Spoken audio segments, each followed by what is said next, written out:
اللہ کے نبی صلی اللہ علیہ وسلم نے فرمایا، بہترین عمل وہ ہے جس کی پابندی کی جائے، چاہے وہ تھوڑا ہی کیوں نہ ہو۔ جس بندے پر ظلم ہوگا اور وہ صبر کرے گا تو اس کی وجہ سے اللہ ضرور اس کی عزت بڑھا دے گا۔ 4 چیزیں آپ کو ختم کر دیتی ہیں: پریشانی، غم، بھوک اور دیر سے سونا۔ آپ نے فرمایا، جس نے اپنے اوپر ظلم کرنے والے کے خلاف بد دعا کی، اس نے اپنا بدلہ لے لیا۔ جب اقتدار کا معاملہ کسی نااہل کے حوالے کر دیا جائے تو پھر قیامت کا انتظار کرو۔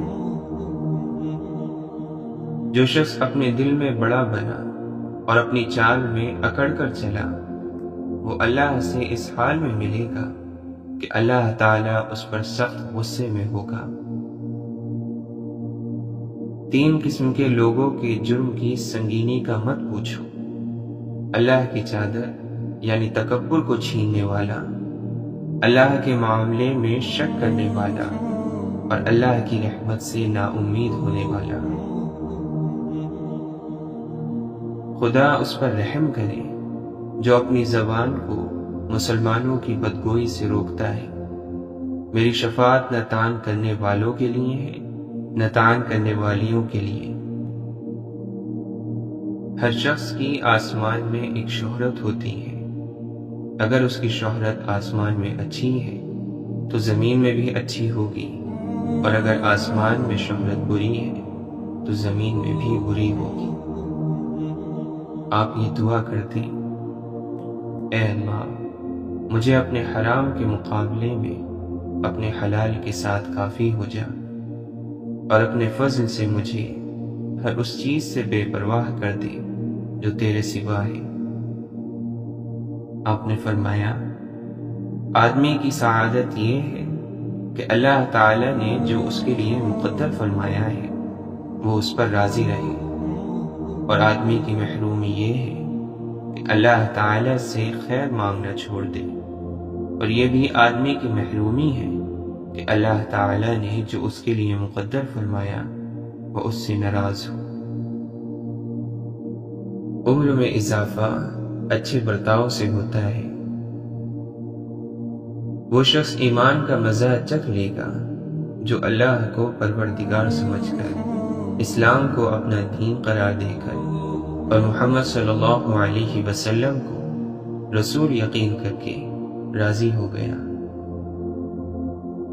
مسلمانوں، عقل مندوں سے رائے لیا کرو تاکہ تم ہدایت پاؤ، اور ان کی نافرمانی نہ کیا کرو، کیونکہ اس صورت میں تم کو ندامت اٹھانی ہوگی۔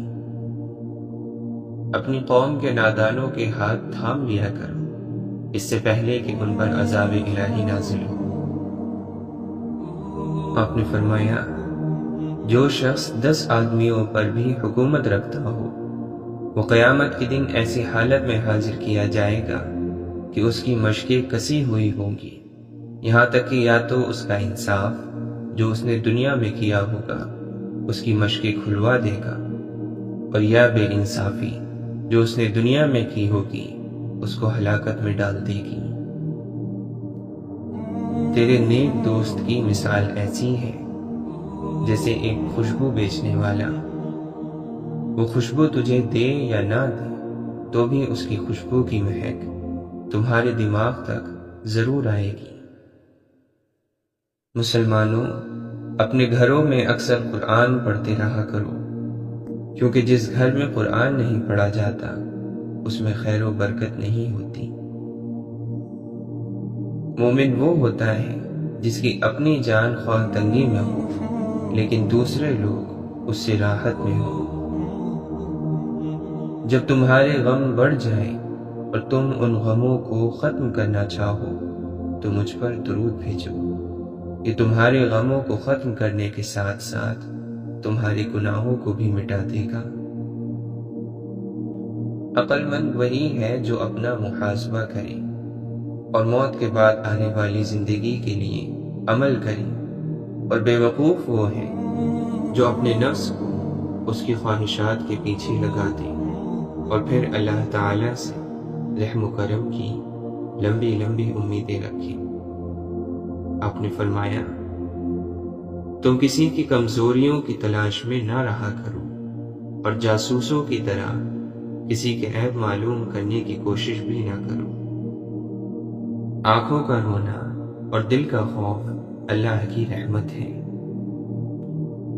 کوئی انسان اچھے عمل کرتا ہے اور لوگ اس کی تعریف کرتے ہیں تو گویا یہ مومن کے لیے دنیا ہی میں جنت کی بشارت ہے۔ جنت تمہارے جوتے کے تسمے سے بھی زیادہ تم سے قریب ہے اور جہنم بھی اسی طرح تم سے قریب ہے۔ جس شخص نے کوئی غلطی کی یا کوئی گناہ کیا پھر اس پر شرمندہ ہوا تو یہ شرمندگی اس کے گناہ کا کفارہ ہے۔ آپ صلی اللہ علیہ وسلم سے پوچھا گیا، سب سے افضل انسان کون ہے؟ آپ نے فرمایا، ہر وہ شخص جو دل کا صاف اور زبان کا سچا ہو۔ مسلمانوں میں اس آدمی کا ایمان زیادہ کامل ہے جس کا اخلاقی برتاؤ بہت اچھا ہو، اور خاص کر بیوی کے ساتھ جس کا رشتہ لطف اور محبت کا ہو۔ جو شخص غصہ اس وقت پی جائے جبکہ وہ اپنا غصہ نکالنے کی طاقت رکھتا ہو تو اللہ تعالی قیامت کے دن تمام لوگوں کے سامنے اسے بلائیں گے اور اسے اس بات کا اختیار دیں گے کہ جس حور کو چاہے اختیار کر لے۔ جب تم اللہ سے سوال کرو تو جنت الفردوس کا سوال کیا کرو، کیونکہ وہ جنت کا سب سے افضل اور بلند درجہ ہے اور اس کے اوپر رحمان کا عرش ہے اور اسی سے جنت کی نہریں نکلتی ہیں۔ اگر تم اتنے گناہ کر لو کہ تمہارے گناہ آسمان تک بھی پہنچ جائیں مگر اس کے بعد تم توبہ کر لو تو اللہ تعالیٰ تمہاری توبہ قبول کر لے گا۔ جب اللہ کسی گھرانے کے ساتھ بھلائی کا ارادہ فرماتا ہے تو ان میں نرمی داخل فرما دیتا ہے۔ جس نے زیادہ کھانے پینے کی عادت ڈالی اس کا دل سخت ہو جائے گا۔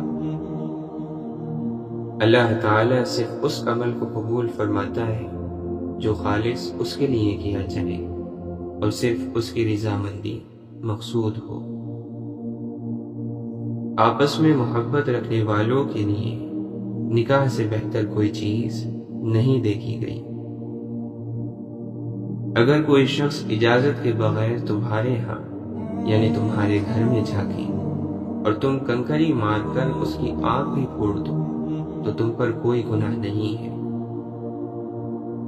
ابو سعید خدری رضی اللہ عنہ بیان کرتے ہیں کہ نبی کریم صلی اللہ علیہ وسلم کنواری لڑکیوں سے بھی زیادہ شرمیلے تھے۔ جب آپ کوئی ایسی چیز دیکھتے جو آپ کو ناگوار ہوتی تو ہم آپ کے چہرے مبارک سے سمجھ جاتے تھے۔